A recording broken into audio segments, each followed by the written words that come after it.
I'm delighted to be here.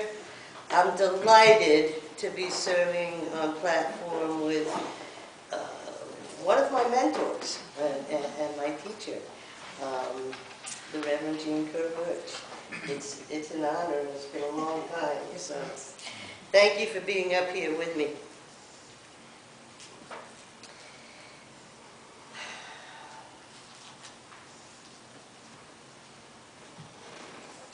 Firstly, I want to welcome the newcomers. Hi. Nice to see you. I'm glad you could be here with us. One of the things I loved about spiritualism when I first began to study and understand that spiritualism even existed was that it encourages you to investigate for yourself. Not to just take whatever we say for granted and we tell you that you just have to believe. We don't do that. We say investigate it, stay long enough to learn a little bit about it before you make a decision whether or not it's for you. And we feel sure that if you do that, you will become a proponent of spiritualism the same way many of the people who initially created spiritualism as a religion came to find out. They came in as investigators and came in to actually prove that spirit and the spirit world didn't exist and that we can't communicate with them. And they became some of the finest and greatest teachers and proponents of spiritualism and the pioneers of spiritualism that we've ever known. So, welcome and enjoy the service. We know spiritualism as a science, a philosophy, and a religion. And the thread that ties all of that together is something that we call natural law, which simply are God's laws. Yes, we believe in God. We call God for ourselves infinite intelligence. Back in 1534, there was a man by the name of Franz Anton Mesmer that studied and looked into natural law and realized that he called it a universal fluid that flows through everything. Natural law is the working sequence of the universe, simply put. There's something that binds all of this together, and this is what we call natural law in spiritualism. So, if we take a look at our second principle, and let's revisit that if you don't mind, or you can just listen to me and I'll run it down for you. We believe that the phenomena of nature, both physical and spiritual, are the expression of infinite intelligence. So that means that spiritualism, one of the teachings of spiritualism, one of the proponents of spiritualism, or the principle of spiritualism, says that infinite intelligence expresses through natural law. And when I think about that, I think, well, you know, the correlation for the simplicity of understanding, because a lot of times I need to go back to basics to really be able to absorb an understanding of what that means, is I think about the wind. And we don't see the wind, right? We don't see a breeze. But we know that a breeze exists. Why do we know a breeze exists? Because we can feel something that passes past us on our skin. It has a certain feel to it. We can observe it. We can't see the wind, but we can see what the wind does, right? It moves branches and leaves and trees and so on and so forth. So, infinite intelligence, although we can't necessarily see infinite intelligence, and we're not going to tell you how to interpret God, whatever God means to you. For me, personally, God is energy. Okay? So I liken it to a breeze or to the wind, in that I can't see the wind, but I can see the results of what the wind creates. And there's no doubt that wind, to a greater or lesser degree, can create, you know, a nice, cool feeling or havoc, right? And then we call it a hurricane. And we're pretty familiar with that down here, aren't we? So, if infinite intelligence is expressed through natural law, then it stands to reason that natural law is actually, as spiritualism defines it, the constant in our lives, works the same for everybody all of the time, is immutable and unchangeable, and that is the anchor that we can tie to. And it behooves us to understand natural law, because living in a close understanding with natural law, if we can understand natural law, and God expresses through natural law, infinite intelligence expresses through natural law, then we can be closer to God. A lot of times when we're talking about spiritual growth and understanding and unfoldment and so on and so forth, we talk about things like the God spark within, the core of who we are. Now, we believe, as spiritualists, that each one of us are spirit today. We're encased in a physical body, but we know that this physical body disintegrates at some point. And we also know through physics that energy can change, but it's never lost. It never entirely dissipates. Ice is an example. Water is an example. Water comes in many forms. It comes in vapor, it comes in liquid, it comes in a solid. Whatever the form, it's not lost. So within us, we have a core being. That core, I don't know if the term being is correct. We have a core. That core is the God spark within. That's a term that works for me. Whatever terminology you want to use is fine. Why don't we, can we access that core? Yeah, we can. Is it a challenge to do so? Yeah, it is. What stands in the way? Well, again, I have to use the symbolism of the layers, like layers of an onion, right? You peel away the layers of the onion and eventually you get to the core. So I liken the God spark within and our inability to access that God spark within to, I equate it to similar to layers of an onion, where in order to get there, we've got to peel these layers away.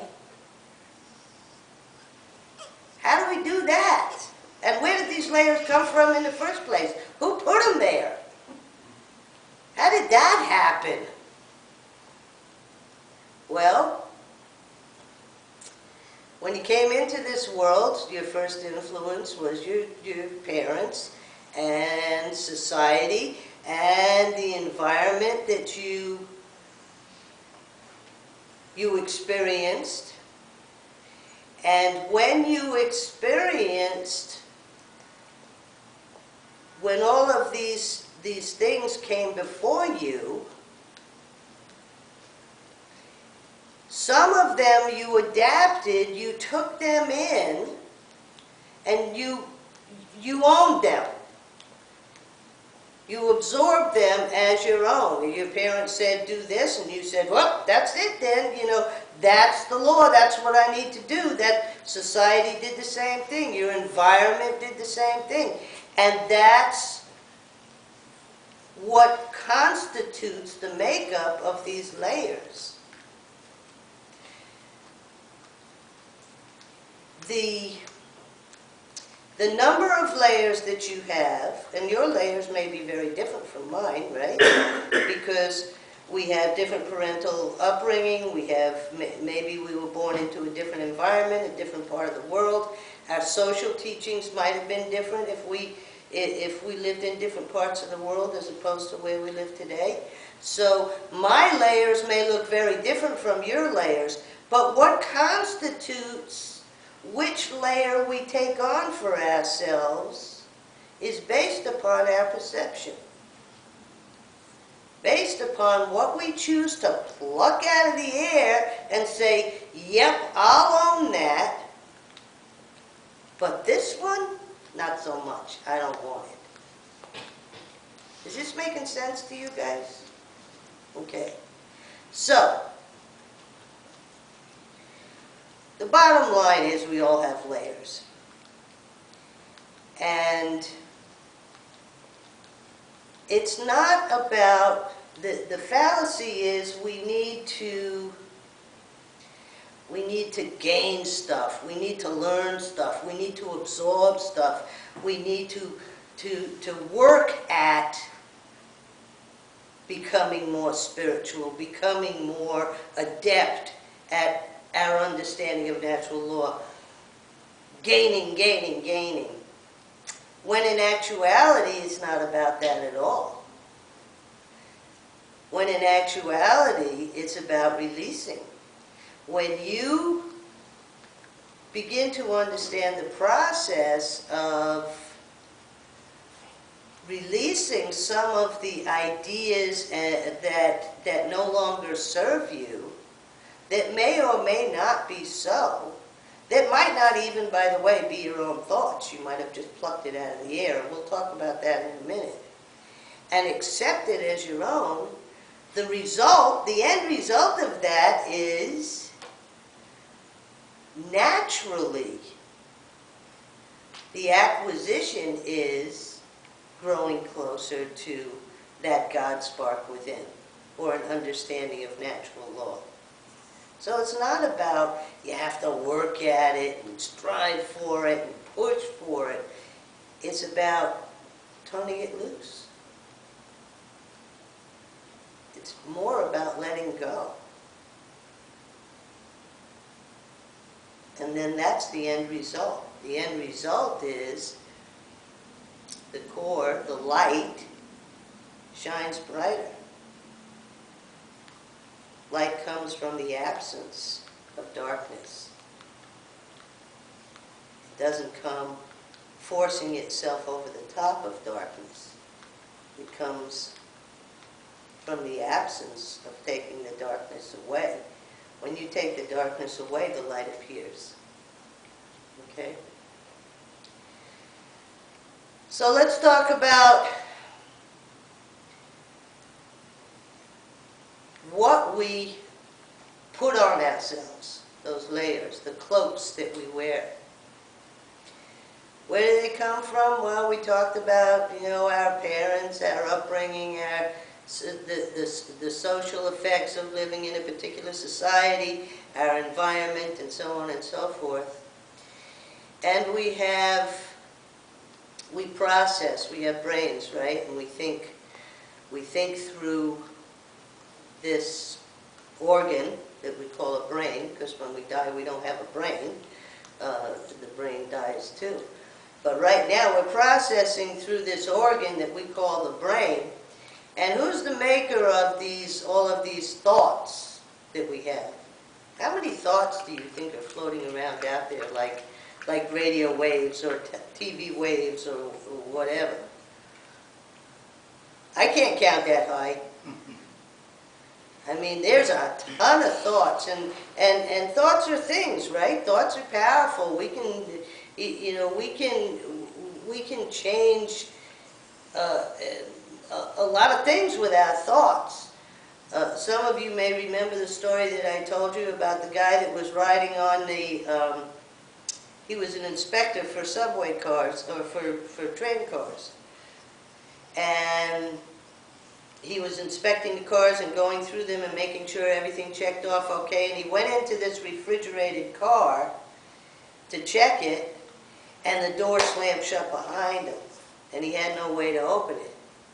And he knew that the next stop for this train was going to be 12 or 14 hours down the road. And he knew he couldn't make it. He was going to freeze. And so he began writing his notes. You know, he was married, he had a wife, he had kids, and he was writing his last words. You know that I love you, know that this, know, and all of these things. And he went through the motions of explaining how, you know, his hands were going numb and his feet were going numb and he didn't have much longer, and so on and so forth. And sure enough, 12 hours later, when the train arrived and they opened up this door, they found him passed away.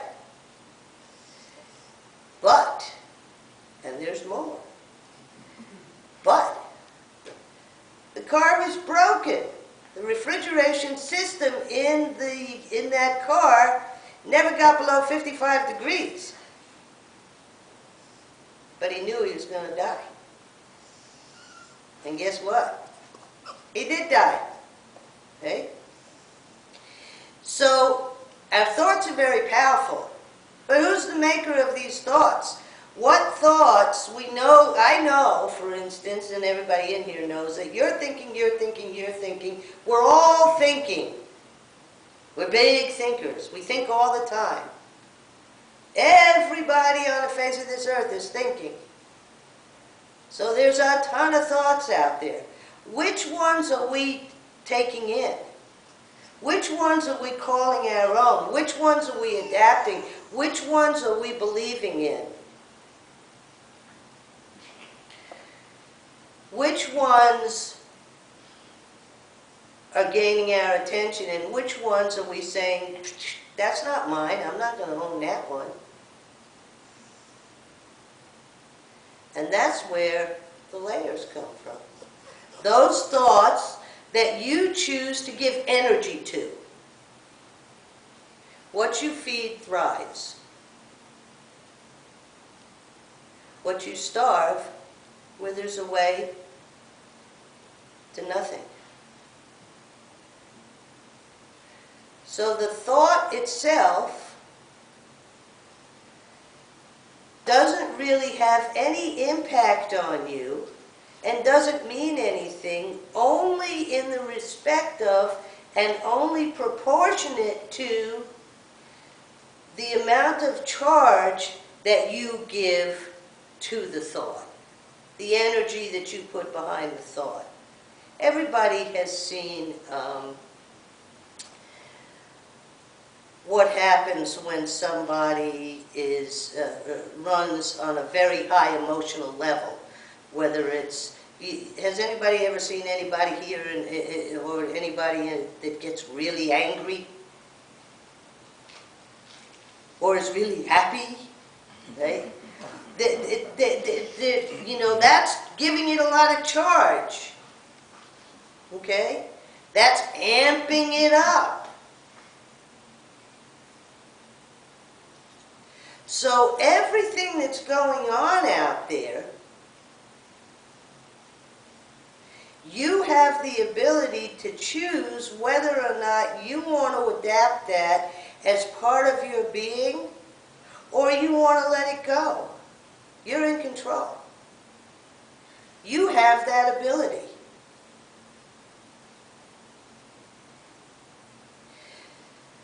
So based on this, and this is not a new concept, by the way,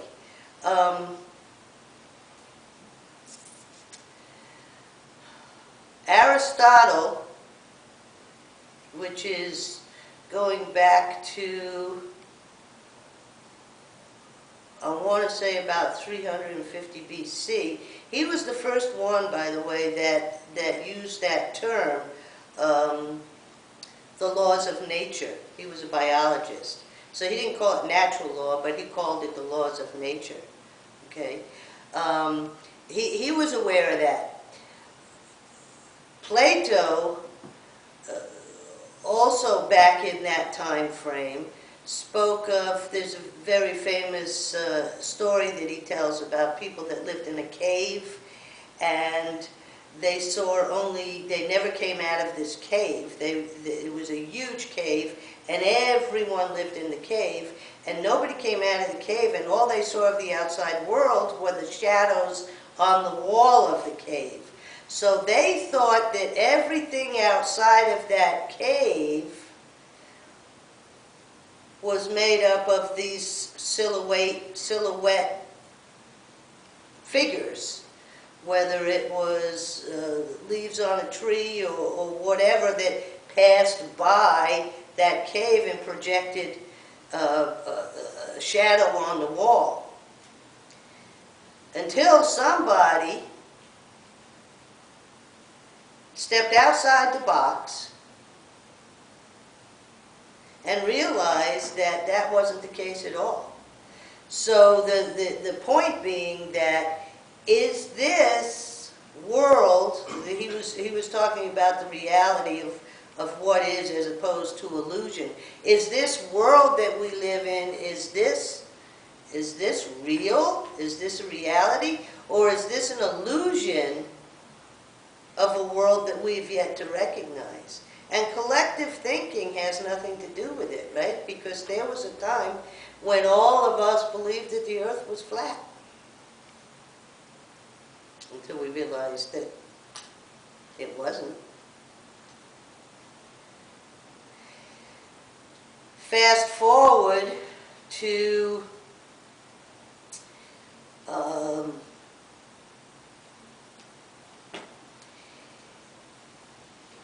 philosopher, mathematician, and scientist that was, and I'll call his name for you in a minute. Right now it's slipping my mind. Descartes, René Descartes. He was a French philosopher and mathematician and scientist, and he was the one that said he was dubbed the father of Western philosophy, and he was the one that said, "I think, therefore I am." What's interesting about that is right now in quantum mechanics, we're revisiting that whole concept of illusion as opposed to existence. And the question is right now that's being presently looked at is, if you no longer see the tree, does the tree exist? That's what they're looking at right now, because they're trying to differentiate between reality and illusion. And again, it's not a new concept. It goes way back in time. So, to tie all this together, everything you have, everything you need, is within you already. It already exists. The only thing that stands in the way of your ability to tap into that source is your own self-imposed limitations. Mine too, guys. We all have it. We limit ourselves by what we choose to take on. And the encouragement through spiritualism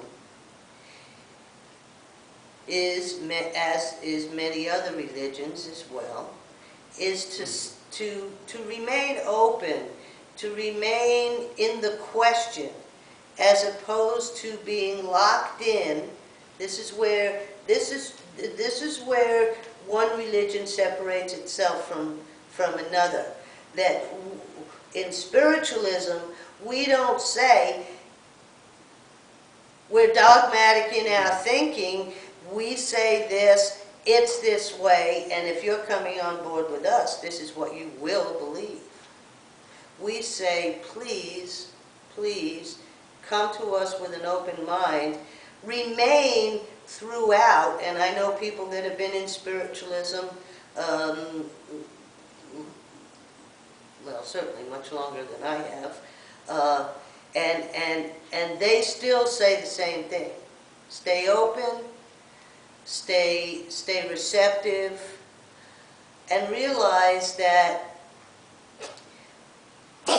it's possible, it's just possible, that just because you've held this idea for 20 years, 30 years, 40 years, 60 years, doesn't change the cosmetics, doesn't change the composition of the truth of that idea.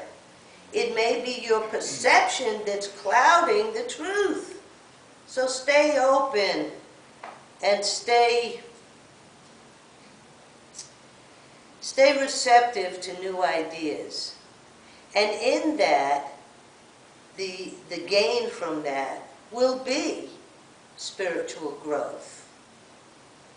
This earth life